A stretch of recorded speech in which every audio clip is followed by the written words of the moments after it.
नमस्ते सदा वत्सले मातृभूमे। हम लोग एक आज 3 जजमेंटों को एक साथ कोलैबोरेट करके और तीनों ही लगभग एक ही विषय वेज, नॉन वेज, काऊ स्लॉटर या बीफ को लेकर हैं। योगी आदित्यनाथ जी को लेकर एक बड़ा भारी केस आया था, बड़ा उन्होंने हृदय से एक जजमेंट किया था, एक ऑर्डर किया था। उस ऑर्डर में उन्होंने कहा था कि मथुरा वृंदावन के 22 वार्डों में, मथुरा वृंदावन में मीट न लाया ले जा सकता है, न ले जाया जा सकता है, न खाया जा सकता है, न बेचा जा सकता है, न काटा जा सकता है। ये बात योगी आदित्यनाथ जी ने अपने एक ऑर्डर में, उत्तर प्रदेश सरकार के एक ऑर्डर में कही। अब ये ऑर्डर पिछले साल का है, 2021 का, यानी कि योगी जी 1.0 का। स्वाभाविक है कि ये चैलेंज होगा, क्योंकि एक पार्टिकुलर समुदाय को ये अच्छा नहीं लगेगा। दूसरा, कर्नाटका सरकार ने एक और केस किया, एक और ऑर्डर किया काऊ स्लॉटर को लेकर या एनिमल स्लॉटर को लेकर। और एनिमल स्लॉटर को लेकर कर्नाटक का जो केस है वो, उसमें उन्होंने बैन लगा दिया कि भाई हमारे प्रदेश में, और उसका नाम रखा Karnataka prevention of slaughter and preservation of cattle कानून एक्ट। तो इस एक्ट के तहत उन्होंने जब जिस समय ये 2021 में किया था, तो 20 जनवरी 2021 को ऑनरेबल सुप्रीम कोर्ट की Rituraj Awasthi and SR Krishna Kumar honourable justice की बेंच ने उस पर बैन लगा दिया था। यानी कि आज से लगभग 1.25 साल पहले उस पर बैन लगाया था। उस पर हम लोग चर्चा करेंगे कि आखिर वो मामला क्या था। और एक और बड़ा गंभीर मामला आया है हमारे यहाँ फूड सेफ्टी को लेकर। फूड सेफ्टी को लेकर जो मामला आया, उसमें जितने गंभीरता से उस मामले को लिया गया वो डोमिनोज का है। आजकल हमारे देश में डोमिनोज या पिज़्ज़ा हट और इनसे या जोमेटो, इनसे सामान मंगाने का एक चलन चल गया है। मामला था Jubilant Food Works Limited versus Prateek Vineet and others. हुआ क्या, और इस पर डोमिनोज ने इस लड़के के ऊपर मुकदमा फाइल कर दिया था और उस केस को दिल्ली हाई कोर्ट में गया था। दिल्ली हाई कोर्ट ने नोटिस इशू किया था, मामला चल ही रहा था। फिर आज उसका सेटलमेंट हुआ। मामला क्या था, इन तीनों केसेस को, चूंकि तीनों नॉनवेज या फिर एनिमल स्लॉटर और या फिर किसी भी तरह का मीट और एग और अल्कोहल दारू के वैन को लेकर है, तीनों को मिलाकर सुनने की कोशिश करते हैं आखिर माजरा क्या है, कैसे तीनों ही केसेस में राष्ट्रवादियों की जीत हुई है, वेजिटेरियंस की जीत हुई है। और कोर्ट ने तीनों के पक्ष में, मतलब वेजिटेरियंस के पक्ष में ऑर्डर किया है, कर्नाटका हाई कोर्ट के पक्ष में ऑर्डर किया, कर्नाटका सरकार के पक्ष में ऑर्डर किया है, योगी आदित्यनाथ जी की सरकार के पक्ष में इलाहाबाद हाई कोर्ट का ऑर्डर है, और दिल्ली हाई कोर्ट में जो केस है वो विड्रॉ हुआ है, यानी कि जो विपक्षी है वो सक्सीड हुआ है, वो भी वेजिटेरियन था। पहले मैं दिल्ली हाई कोर्ट के वाले मामले को लेता हूं, डोमिनोज के। डोमिनोज से एक वेज पिज़्ज़ा ऑर्डर किया गया और पिज़्ज़ा डिलीवर हुआ। पिज़्ज़ा जब खोला पार्टी ने तो वो नॉन वेजिटेरियन पिज़्ज़ा निकला। पहली बात तो ये है कि पार्टी को ये अंदाज़ा भी था कि नॉन वेजिटेरियन पिज़्ज़ा कैसा होता है। जनरली जो नॉन वेज नहीं खाते, जो नॉन वेज नहीं चुनते, जैसे मेरे से अगर कह दिया जाए कि ये वेज है कि नॉन वेज है, मैं पहचान नहीं पाऊंगा, क्योंकि अपने ने तो कभी आज तक देखा ही नहीं। सुनने की, खाने पीने की तो बात बहुत दूर की है, अपने ने देखा नहीं है, अंडे को हाथ से छुआ भी नहीं है। तो अब ऐसे मामले में वेज नॉन वेज किसको क्या सप्लाई कर देता है, ये वेजिटेरियंस को तो जनरली पता नहीं लगता। लेकिन प्रतीक विनीत जी का मैं साधुवाद करता हूं कि इनके पास जब पिज़्ज़ा डिलीवर हुआ तो इन्होंने उसको पहचान लिया और उन्होंने कहा ये तो नॉन वेज पिज़्ज़ा है। इस बात को लेकर इन्होंने शिकायतें करी।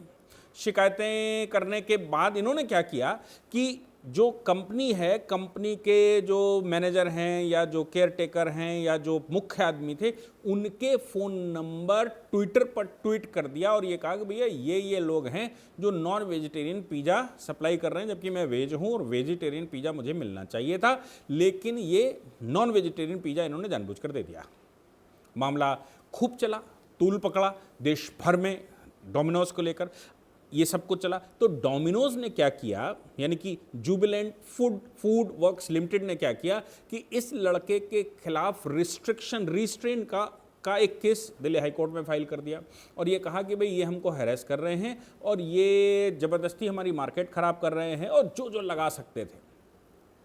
लड़के ने कहा कि भाई मैंने तो गुड फेथ में लोगों को बताने के लिए कि ये इस तरह का काम हो सकता है, और अगर आपके पास ऐसा हो जाए तो कंपनी के सीईओ, कंपनी के चीफ मार्केटिंग ऑफिसर, कंपनी के चीफ बिजनेस ऑफिसर, इनके नंबर्स मैंने पब्लिश कर दिए थे कि ऐसा कभी अगर हो जाए तो फिर ये संपर्क इन लोगों से किया जा सकता है। मामला हाईकोर्ट में जब गया था तो हाईकोर्ट ने इस लड़के को नोटिस किया, तो लड़के ने सीधा सीधा कोर्ट में कहा कि भाई मैं तो गुड फेथ में किया था, और डोमिनोज ने जो बहुत बड़ी गलती की है, और डोमिनोज ने मेरे धर्म को भ्रष्ट करने की कोशिश की है। मैं तो वेजिटेरियन हूँ, मुझे नॉनवेज खिलाने की कोशिश की है।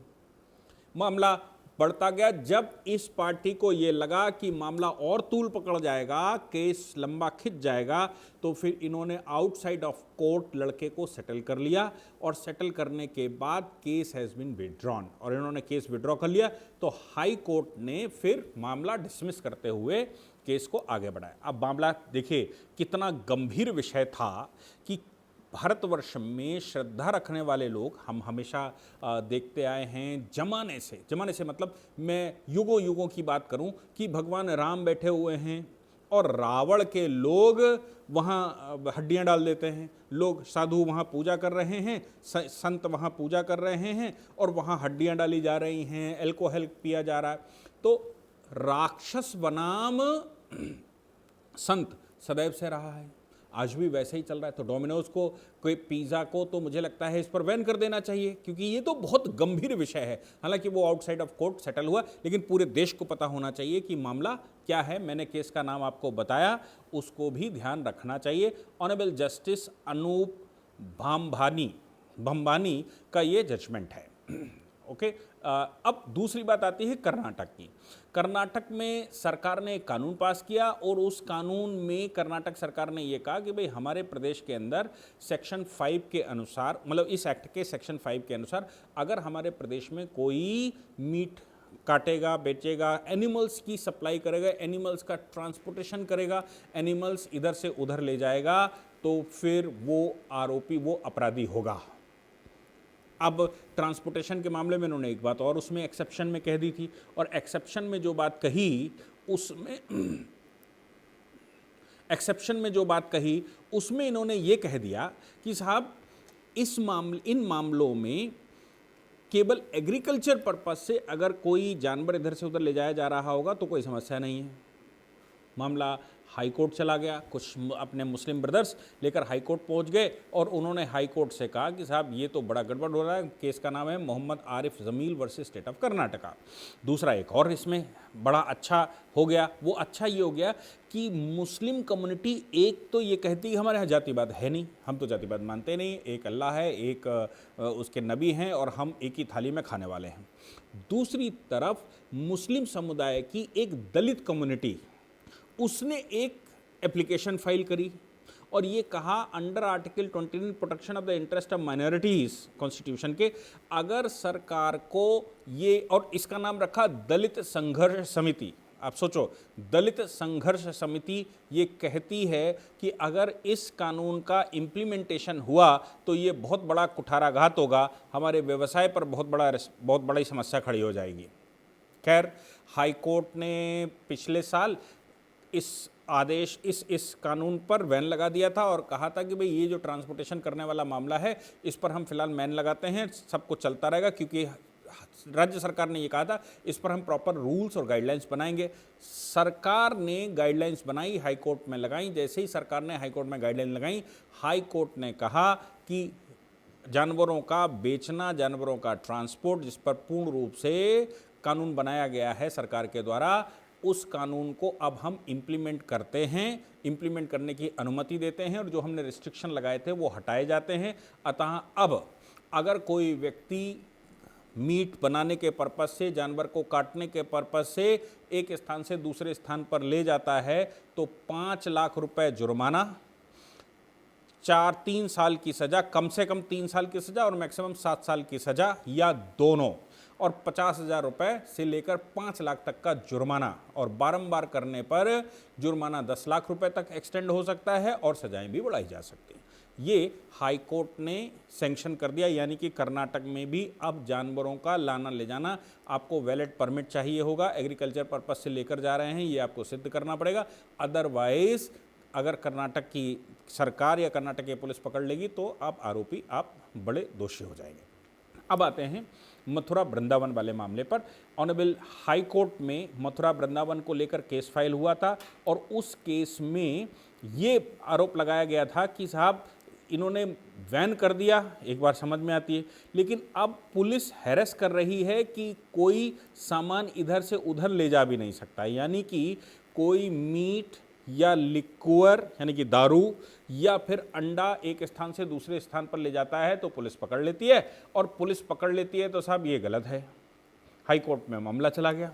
हाई कोर्ट ने इस केस का नाम अगर आप लिखना चाहें तो शाहिदा बनाम स्टेट ऑफ उत्तर प्रदेश। और क्या था कि होली प्लेसेस ऑफ पिलग्रिमेज में, यानी कि जो वर्शिप के स्थान हैं, उन स्थानों पर मथुरा वृंदावन में ये नोटिफिकेशन उत्तर प्रदेश सरकार ने जारी किया था और ये कहा था कि कोई भी व्यक्ति मथुरा वृंदावन में मीट यानी कि जो गोश्त है या जो दारू है या अंडे को ना ही बेच सकता है, ना खा सकता है, ना ला ले जा सकता है। इन्होंने कहा कि साहब हमारे खिलाफ तो ये बड़ी भारी साजिश है और हमें तो पुलिस हैरेस कर रही है। हाई कोर्ट ने इस मामले में कहा कि भैया पूरे मथुरा वृंदावन में तो बैन लगाया नहीं है, उन स्थानों पर जहां पर वर्शिप के स्थान है वो ऐसे मथुरा वृंदावन के 22 बाड़ उनमें लगाया गया है। 22 बाड़ों में क्या ज़रूरत है कि आपको वहां पर लेकर जाएं, क्या ज़रूरत है आप वहां खाएं, क्या ज़रूरत है आप उस रास्ते से निकले, जरा घूम के निकल लो। फिर उन्होंने कहा कि चूंकि सरकार ने जो आदेश जारी किया था उस आदेश को चैलेंज नहीं किया गया है, और आदेश को चूंकि चैलेंज नहीं किया गया इसलिए सरकार के आदेश पर किसी प्रकार का कोई हमको समस्या नहीं है, और जो लाने ले जाने की बात इन्होंने कही कि पुलिस हैरेस कर रही, उसका कोई भी इलस्ट्रेशन इन्होंने कोर्ट के सामने कोई दाखिल नहीं किया कि किसी मामले में परेशान किया गया हो या सरकार ने इनको कुछ या पुलिस ने इनको परेशान किया हो, ऐसा कुछ भी इन्होंने ऑन रिकॉर्ड नहीं दिया है। इसलिए इनका ये कहना कि आर्टिकल 19(1) और आर्टिकल 21 में के रेस्ट्रिक्शन का वायलेशन है, ये 19(1) और 21 का वायलेशन है, हाई कोर्ट ने कहा कि ये किसी प्रकार का कोई वायलेशन नहीं है। भारत जो है वो एक इस प्रकार का देश है जहां पर बहुत सारी प्लुरलिटी रहती है और सभी का सम्मान करना एक दूसरे की जिम्मेवारी बनती है। संविधान हम सभी को एक साथ जोड़ता है, लेकिन ये एक कम्युनिटी की जिम्मेवारी बनती है कि वो दूसरी कम्युनिटी का सम्मान करे। अगर मीट खाने न खाने से किसी कम्युनिटी को सुकून मिलता है या वहाँ उनकी पवित्रता धर्मता बरकरार रहती है और ऐसा माना जाता है कि वो कम्युनिटी या वो जो मंदिरों का क्षेत्र है वो स्वच्छ साफ रहेगा और वो पवित्र रहेगा, तो दूसरे समुदाय की जिम्मेवारी बनती है कि वो उसको मेंटेन करे। इसलिए दारू का बेचना, अंडों का ले जाना, अंडों का बेचना खाना या मीट का खाना बेचना ले जाना जो भी है रिस्ट्रिक्शन लगाया गया है वो हर हाल में वैलिड है और राज्य सरकार को किसी प्रकार का कोई आदेश नहीं दिया जाता। मुझे लगता है कि जिस प्रकार से ऑर्डर हुए हैं या जिस प्रकार से इन मामलों में संज्ञान लिया है कोर्टों ने वो काबिल तारीफ है। बस इतना सा है, सरकारों को इन मामलों में बढ़ चढ़कर हिस्सा लेना चाहिए और ये भी स्वीकार करना चाहिए कि एक समाज जो मेजॉरिटी में है, जिनके मंदिर हैं, जो उस पर आस्था रखता है, दूसरी कम्युनिटी को भी उसका सम्मान करना चाहिए। ऐसा ऑनरेबल हाई कोर्ट, तीनों हाई कोर्टों में इस प्रकार की बात आई। जय हिंद, जय भारत, वंदे मातरम।